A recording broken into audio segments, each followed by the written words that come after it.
You again to our witnesses. Let me turn to Dr. Morgan.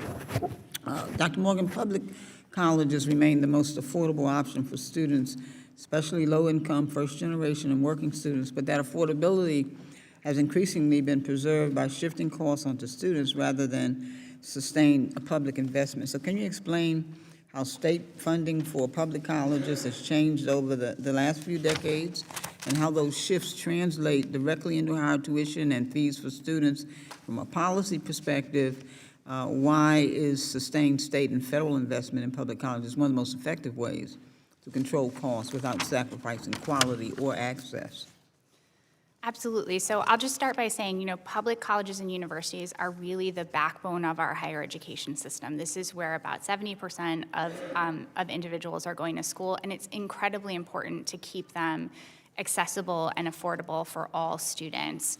Traditionally, state appropriations have been the way that we have done that. So the combined mix of appropriations from state government and grant aid from the federal government have allowed students to attend public colleges at a very affordable rate. However, we've seen over time that when state budgets are squeezed, one of the first things to go is investment in public higher education. And as those state appropriations shrink, tuition goes up. And that's partly why I'm particularly concerned about what we've seen in H.R. 1, which is going to put that kind of pressure on state budgets and increase tuition costs for students. Thank you, ma'am. The millions of borrowers are struggling with delinquency and default, not because they were irresponsible, but because the cost of college and the cost of living outpaced the wages.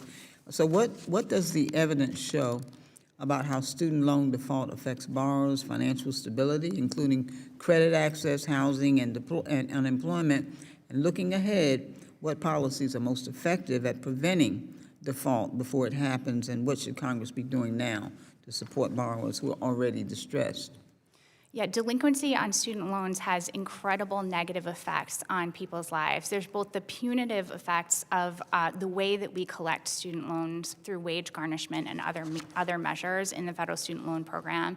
And there's also the effect of having a defaulted student loan on people's credit reports, which can, of course, impact their ability to get credit. But I think people don't always understand that it also impacts their ability to get a job, to get housing. So this can be really crushing for students and for borrowers. I think, when you think about what the federal government can do here, as a former employee at the Department of Education, what I saw was that shift from delinquency to default is really the barrier where we want to focus our attention. If we can keep people in repayment on their student loans, we can keep them afloat, and we can keep them out of the default kind of bucket where it's incredibly difficult to pull them back out.